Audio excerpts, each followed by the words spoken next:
Hello, everybody. You've got James Miller here, and I am really excited to be welcoming a couple of great guests to talk about the brave new connected world. There's been a lot of talk with regard to Internet of Things over the last few years, and I think we've got some really good perspectives on how that's going to change your lives and how you go to market over this year and probably the next decade or so. So first, I'd like to thank you for joining us, and I want to introduce our speakers. And so we have Christopher from ReadWrite.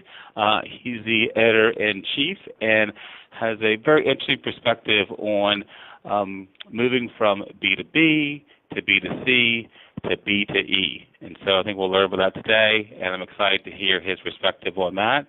And then Arya, one of my colleagues, is really going to talk about how to bring that to life through their media and your marketing technologies. So I won't waste any time sort of introducing myself, but I'll just say that I've been in business for 20 years, and I've never been at a time where it's so exciting to be involved in media and marketing. And so without further ado, I'm going to hand it over to Christopher. Well, thanks, James. I appreciate it.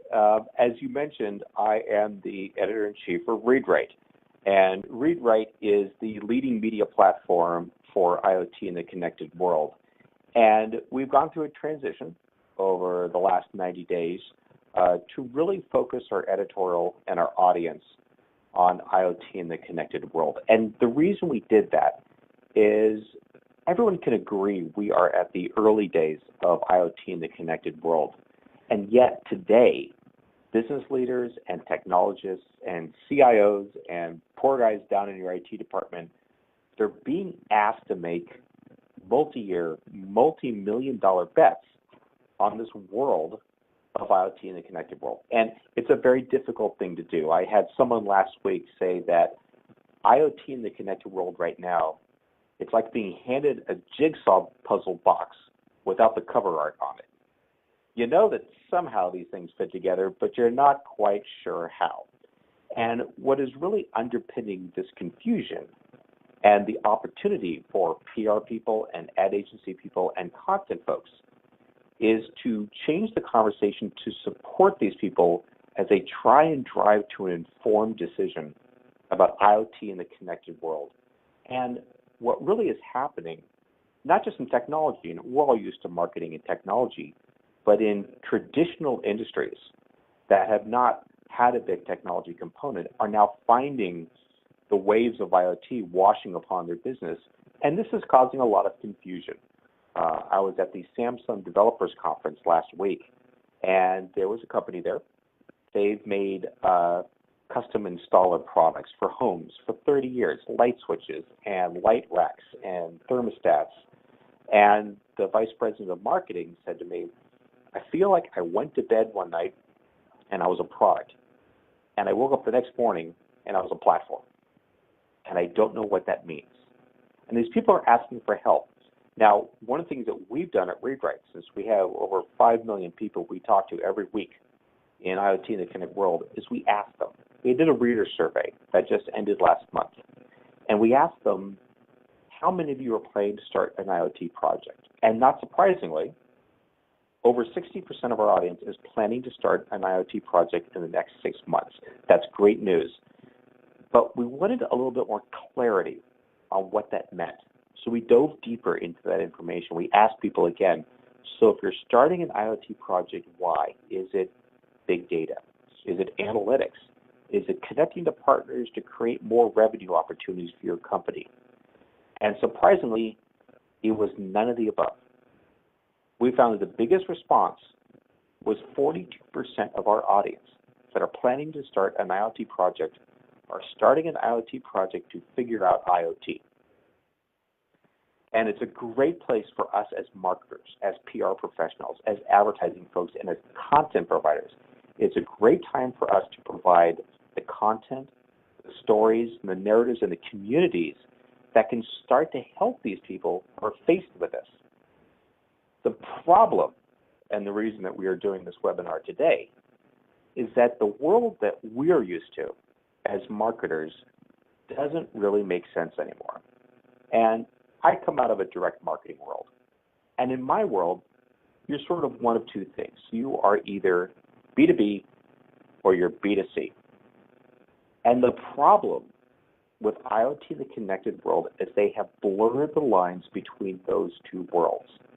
That in reality, to provide this content, to provide the narratives and the conversation, the community that will help people come to the decisions and gain the knowledge they need to make a decision, a business decision to move forward in IoT in the connected world, it's not B2B.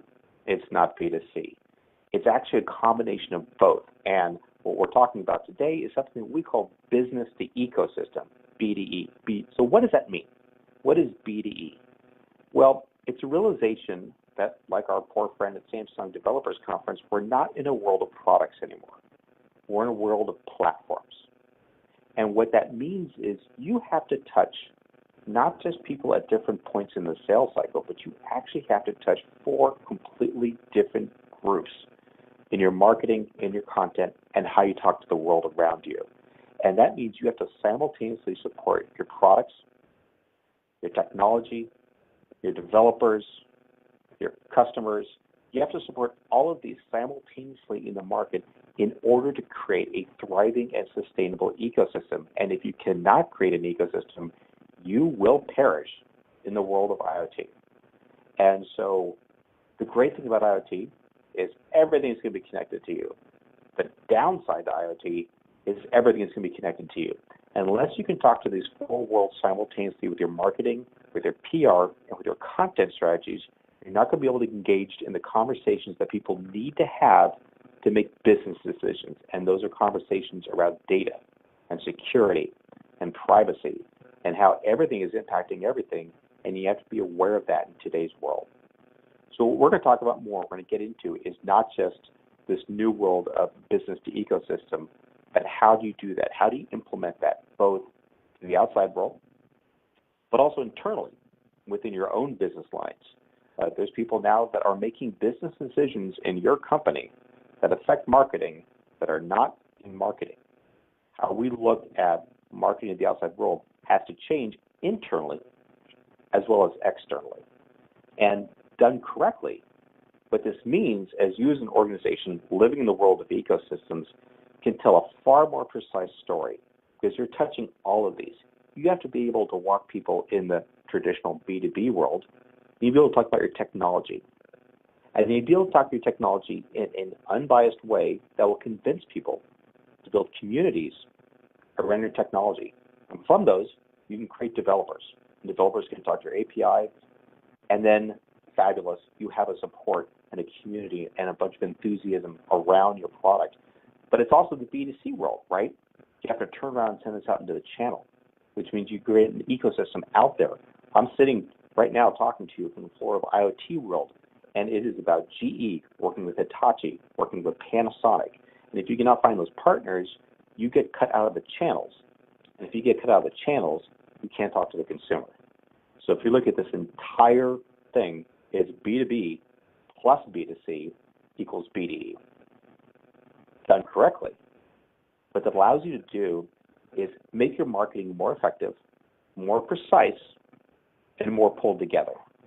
So what that means is now you can create a unified content platform. And with your marketing, with your PR, and your content partners, you can deliver messaging that is consistent for each one of those 4 groups and yet hangs together to tell the entire story of your reason for being, your ecosystem, and why it exists in the market. And done correctly, you can tell what people's business drivers are, you can tell who you need to have as your partners, and you'll need to understand what motivates developers to get engaged, because the reality is success in the connected world means a media platform that is also connected across all these points. And Chris, when you and I discussed this a few months ago, I hadn't heard the concept before. B2E. I'm like, what are you talking about? And so I was really excited as you articulated that your point of view. How, now that you've sort of been out in the market for a few months now with this new messaging and this new construct, how are your team, the editors and writers that you work with every day, as well as your readers, as well as sort of the brand that you engage with? How are they accepting and adopting this sort of language? Well, the funny thing is, it was already there. People were already talking about an inability to take their traditional marketing and content and drive it into this new connected world. The problem was there, they hadn't really figured out a label to hang on it. I know that sounds sort of cliche. Oh, great, it's a label, we've solved it. But to understand that you really have created this change in the market, it was one of these weird cases where as content people, we're normally used to trying to drag the consumers with us. In this case, the consumers in our audience were already there, and we actually had to catch up to them. So it was us that was bringing up the back of the bus this time. But the realization was we had to tailor our content, and we had to get, from an editorial messaging point of view, we had to get narrow and deep. We're used to doing what I like to call high payload versus low payload marketing. Low payload marketing is I get one or two messages across and I can trigger a consumer interaction. I can say, tastes great, less filling, or 3 out of 4 dentists. But we're in a world of high payload marketing now, which means your content needs to be a little bit more narrow, but a little bit deeper. You need to get into the weeds of this topic a little bit more because people are craving this information, and they were craving it before we arrived on the scene. So we're playing catch up. But for instance, when I came on board at ReadWrite, we were producing 500 to 600 word articles. We're doing 1,000, 1,200, and 2,000 word articles now because our audience needs to get into the weeds to understand the implications of the connected world. I mean, a perfect example of the implications is that you have people at their houses, and they got the latest security patch for their Linksys router, and they made sure that the latest system upgrades were on all their laptops, and they make sure that everyone was using strong passwords, and they protected that network every way as a consumer they possibly could, and then the kid comes home with a Wi-Fi Barbie with the unencrypted data and blows a big hole in your network. So it's so much harder, and you need to understand stuff so much more, but it's a great opportunity. We've seen time on site increase by almost 25% on ReadWrite since we came on board, the new editorial team, because people are willing to stick around and listen as an ability to create community and narratives around your technology and your products. There is more opportunity now to make people sit and listen to high payload marketing than there's ever been, and I've been doing technology marketing for almost 20 years. I've never had audiences sit and listen to very deep, introspective, impactful pieces of content to drive business decisions. Yeah, no, I think it's really interesting because these devices have just sort of come upon us, and they've been out there for years and years, but all of a sudden we've woken up to them, and as you said, we're all a bit behind the 8 ball here, and trying to quickly get up to speed to ensure that we're consistently speaking to this ecosystem, and that we're able to continually add value. And it's now multi-level and much more integrated than it was before. Absolutely, and I think that's part of the reason why we were very excited to do this webinar with DWA, because the ability to deploy this content and engage community is certainly something that we have started to see great success with. But we also need to work with media partners who, to your point, from a data point of view and from stitching together channels point of view, know how to take this and then turn around and deploy that on behalf of large corporate partners who need to have this conversation. We absolutely can provide the content, but in terms of the media plan and then understanding the data to drive that media plan to success, that's really the world of DWA.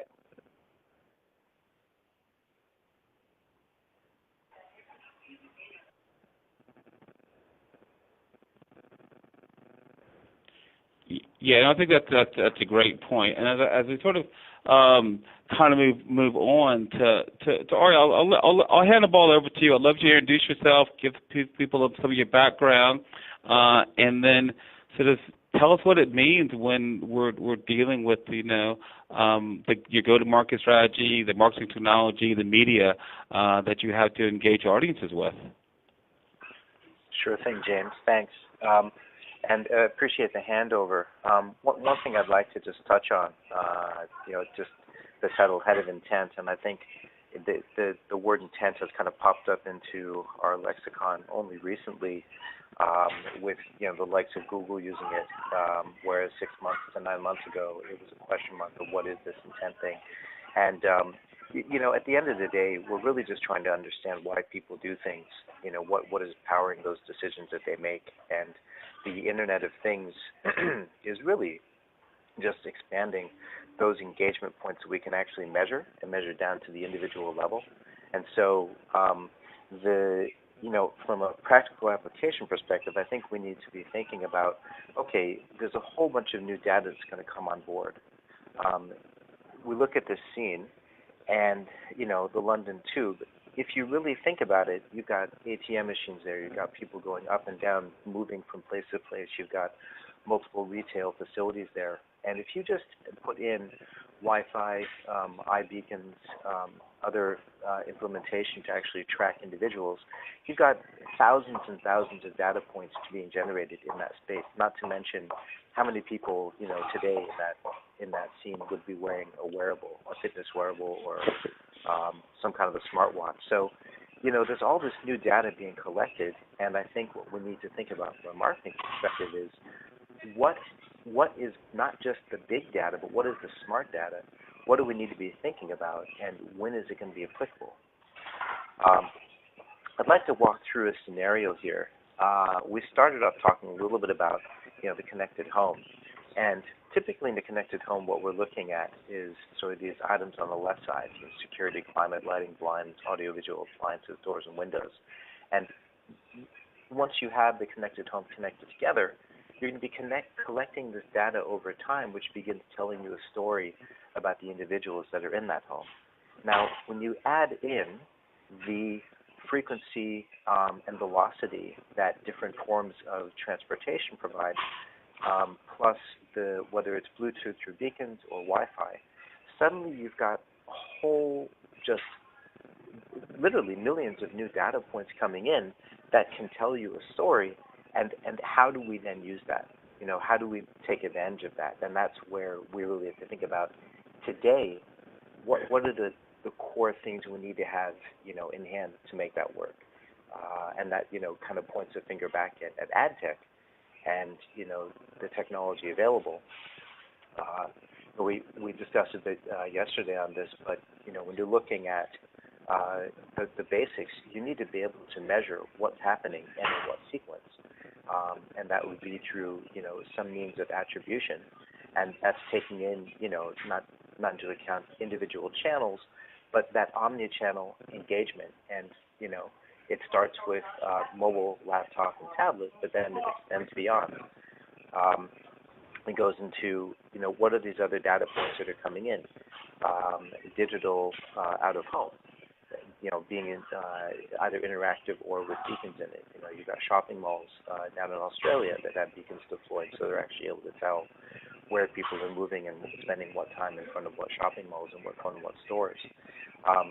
So there's the attribution side. You've got the audience side where you need to then link those engagement points down to individual audiences, and then being able to build targeting segments and using the various tools out there to be able to actually assign value to those individuals, and then extrapolate lookalike activity. These people look like they're doing those activities that put them in that funnel that we've identified them in. How do we then take advantage of that?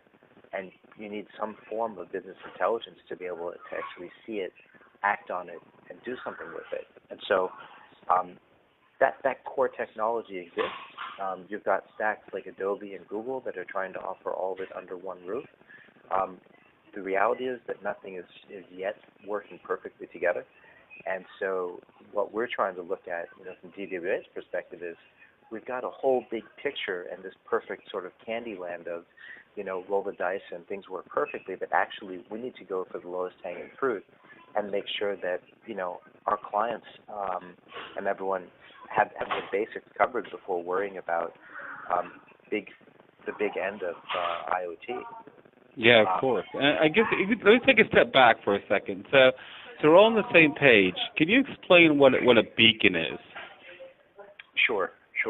So a beacon is just basically simply kind of like a Wi-Fi transponder, and when it's programmed to, when you come into a certain proximity of it with an app on your mobile phone, it will ping the beacon and let the beacon know that you've come into a certain distance from that. And then depending on what's programmed on the app or behind that, an action will then take place, if you will, sort of if this then that scenario. For example, if you have an app that is beacon enabled, you could walk up to Starbucks and without doing anything, you could earn points on your loyalty card just through purchasing simply because you walked up and the transaction was recorded. So it makes for a hands-free environment. It makes for new ways to communicate and engage that allow us to, take a step back and automate a lot of that activity. Now, how do we take all this data, because it's constantly coming in from these devices, right?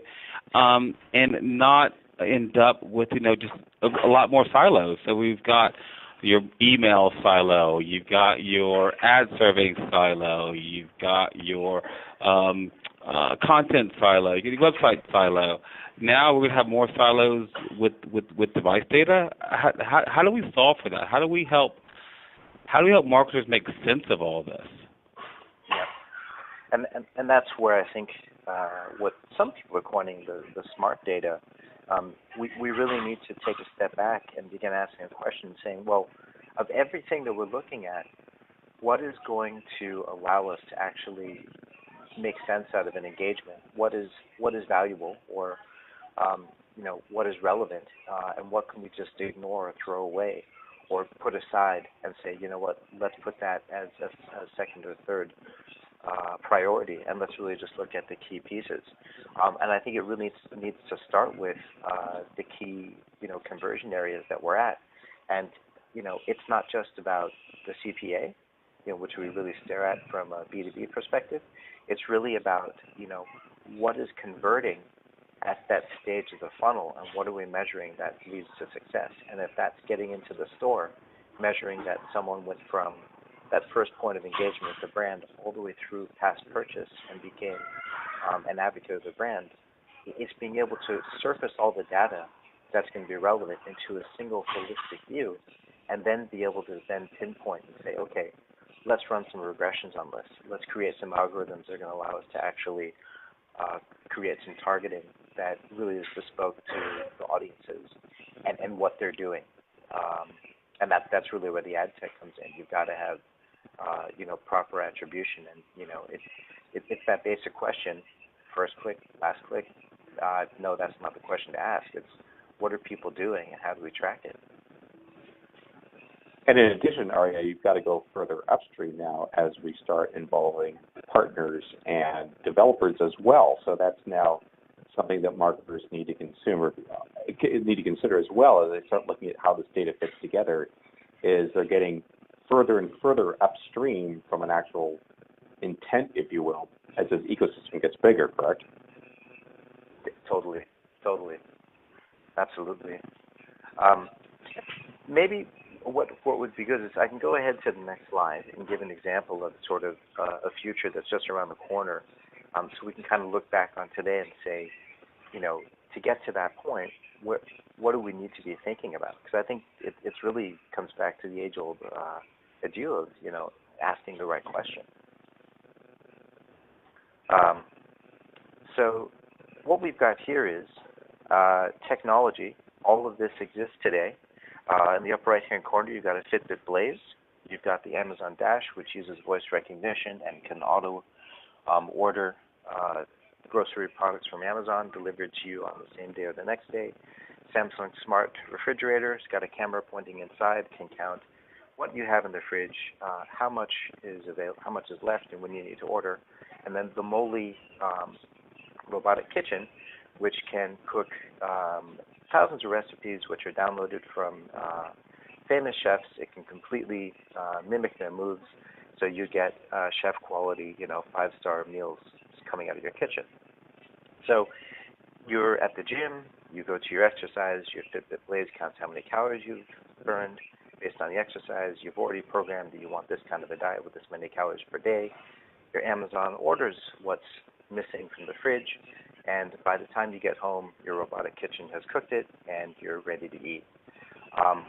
This alone, to so many different marketing, just advertisers, would be incredibly valuable data to understand the patterns of when people are exercising, when they're not exercising, how frequently they're consuming certain foods. But then you've got the information that is next to this. When are they not exercising? When are things not happening? Within the refrigerator, how can we take advantage of all this data? And this, while these are disparate technologies that aren't linked yet, this is literally happening today. And so, looking at a situation like this, how many advertisers and brands are ready for this reality when we're not yet set up to deliver, media and an omni-channel presence? A lot of companies are still fighting, trying to sort out where they sit in the mobile space, to app or not to app. These are questions that are going to be moot pretty soon.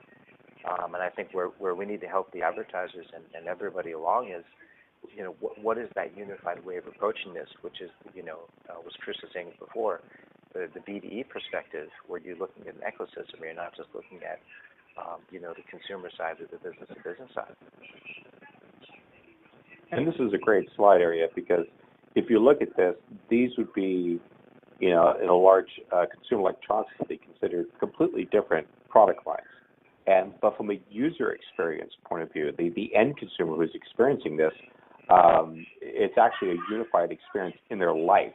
So companies need to stop looking at these as sort of discrete events being pushed out to the market. In addition, if you look at things from Fitbit to Amazon, from Amazon to Samsung, that sort of space in between, that's where you have to be aware that there are partner and developer communities, and they need to be invited into that data flow as well. So when you talk about connecting the IoT dots, what does that look like? And I think that's the real secret sauce, because at this point in time, you were mentioning before, when we're thinking about media planning and designing, communication, it's very hard to imagine how people are going to engage with communication. We've already got, people sort of living either with 2 or 3 devices while they're, consuming television or televised content. You've got smartwatches, which give you the glance in interactivity as opposed to, taking your smartphone and reading through full content. I think it's up to us to extend our reach and do, audit and say we need to break down the walls between marketing, sales, product, and begin looking at, data and looking at it from the customer's perspective. Where are they, and what are they engaging in, and what are they not engaging in? I think you mentioned before the focus on content and how we deploy content, where that content's going to live and how it's going to be consumed. We really need to begin spending a lot more time in that space, as opposed to, producing a 15-second TVC and then trying to cut it up for different channels. This webinar, for existence. Yeah. Go ahead. And that's the great fear. The great fear is, as an industry, we've gotten used to the idea of integrated marketing, of being able to put these jigsaw puzzles together, if you will. But what is happening now is, if marketers are not aware of what you're talking about, they're going to wind up sending, in essence, unconnected messages into each one of these channels, and it ceases to be integrated marketing and kind of becomes parallel marketing, doesn't it? Yep. And I think that's one of the biggest challenges that marketers had, is that the traditional KPIs on media started with, GRPs and TARPs and TV, and it was really based on panels and estimates, and digital has yet to be able to deliver that perfect measurement. Part of it is because there's a lack of understanding of what these different technologies do. And even just the technologies of today, you take an example like viewability measurement. 25 platforms, they all have a completely different measurement technology. They're throwing up discrepancies of up to 90% among them, and yet there's this, push by the vendors saying you have to have verification built in. Nobody really understands it, and yet there's this kind of fear that if you don't, you're missing out on something. And that's one cost of many more costs where IoT creates more channels to diversify across the omnichannel delivery. Where do you put your money? What are you going to spend on it? How do you make sure that things work? Well, I think the thing that I'm hearing more and more about, and I want to ask Christopher about this, is experience. So maybe to our point, maybe this can be cost per experience, and that's where we hear more and more from the market. It's actually not about buying a product. It's having an experience with a brand, and in this scenario that we're looking at here, you can see that it's a cross-brand, cross-product this experience is happening. And so how are brands going to cope with this sort of multi-touch experiential world? Well, and it's great because Ari already mentioned the word intent. And, intent for especially mine, I come out of a direct marketing background, intent means something very specific. But intent is actually becoming a little bit more complex term in that, what is your intent for your developer community? Well, the intent for the developer community is to create enthusiasm and uplift behind your technology. And the intent behind that is to get your partners involved. And the intent for them is to help you come to market in a more efficient and cost-effective fashion. So we have to think of it not just in terms of, did we create an intent to create a sale, but did we create intent that lifted the entire ecosystem? And that's where Aria's conversations about the talk, about the data, about that cost per experience, being able to understand, okay, that cost per experience for developers and for your partner marketing and for the end consumer are different. And, you really need to be aware of what the intent is in each one of those and yet be able to stitch them together in a consistent fashion so you as a marketer have a consistent and single view of the truth when it comes to looking at your intent across that ecosystem. Yeah. And you see companies like, and I think they get hyped up a bit, but the likes of Uber, Airbnb, kind of sharing economy where, there's not actually a single piece of inventory held, and the systems are built around platform, 100%.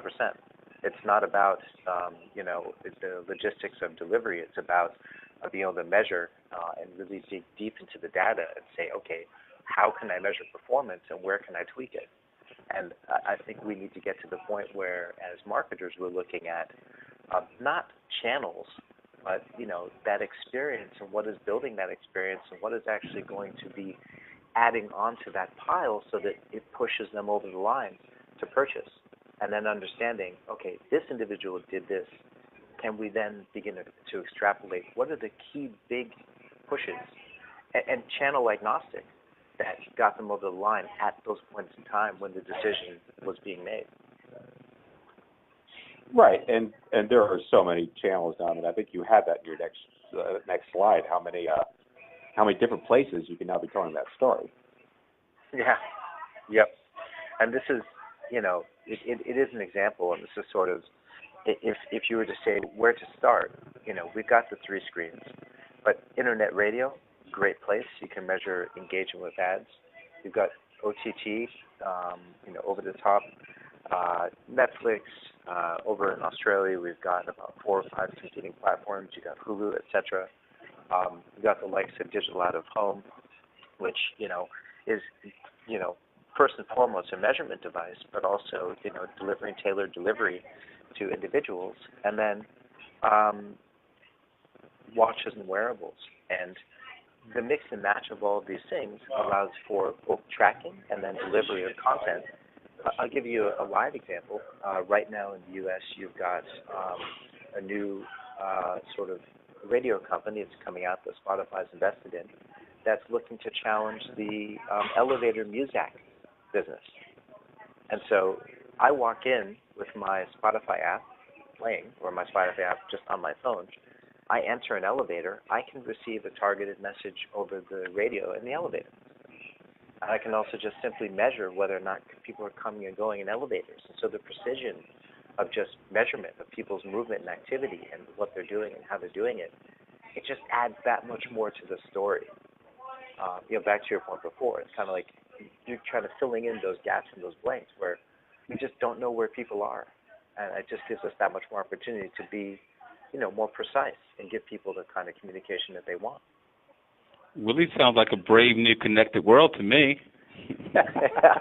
Hope. Wait, so. I've heard that before.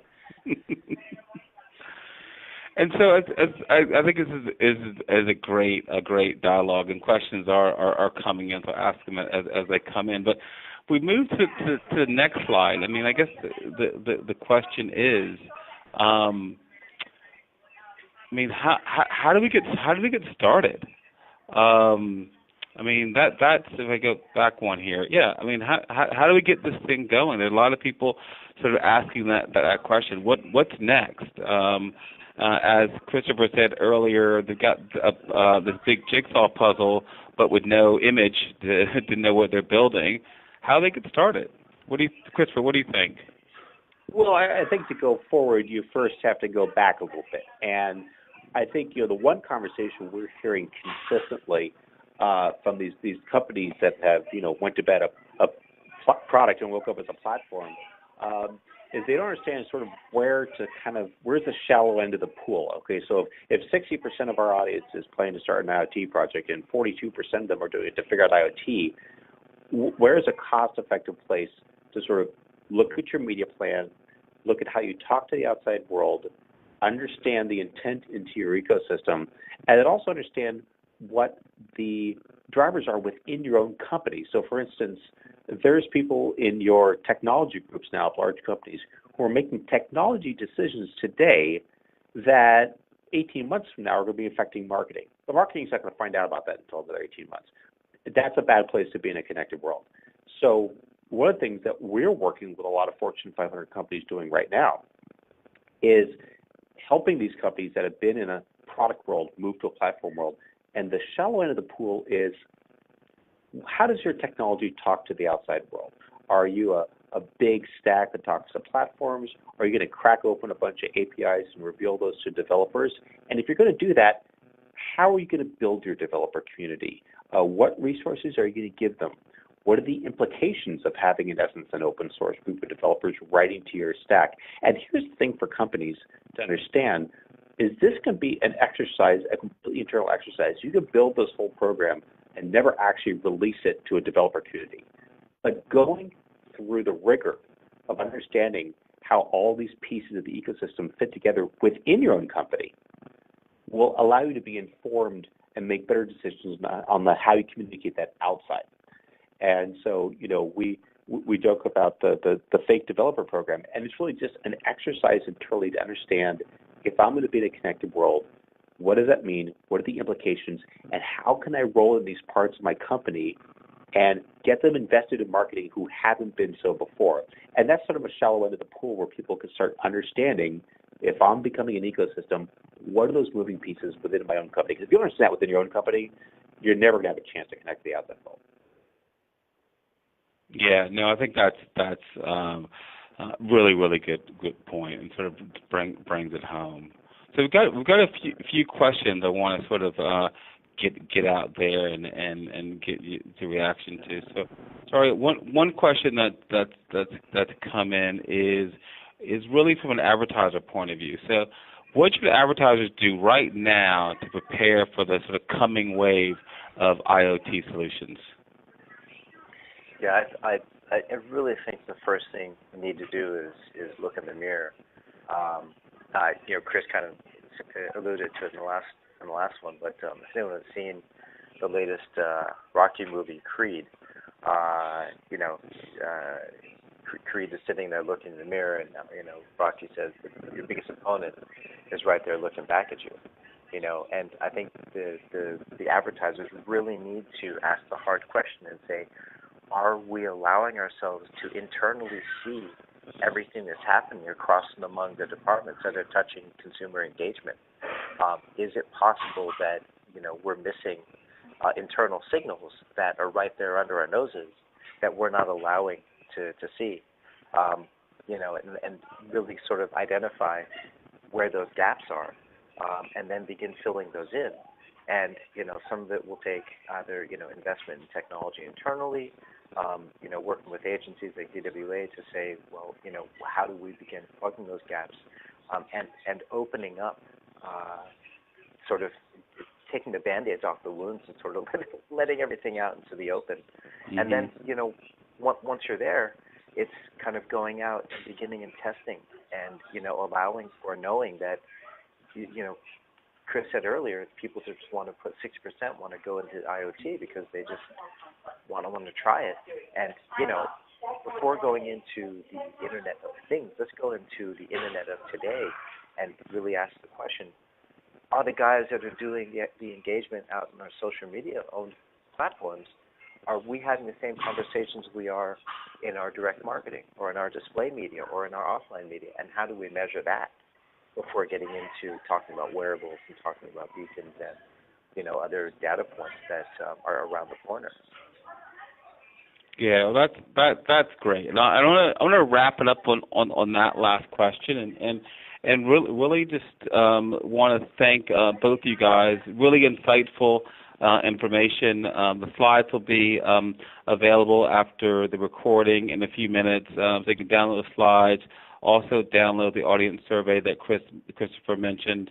But I think we really encourage you to have that conversation internally with your customers, with your partners, because we're all learning together. And, what we're trying to do here is to sort of give you another nugget of information to sort of help you kind of move forward as you think about this brave new world. It's exciting, it's scary, but as Christopher said, we've got all the pieces, but we don't know what it's going to look like. So, again, thank you both so much for being my guest today. And, again, thanks for the live and for the Future on Demand audience. We look forward to seeing you here again next month for our monthly webinar series. And have a great day no matter where you are in the world. Okay, everybody. All the best. Thank you very much, James. Yep, thank you.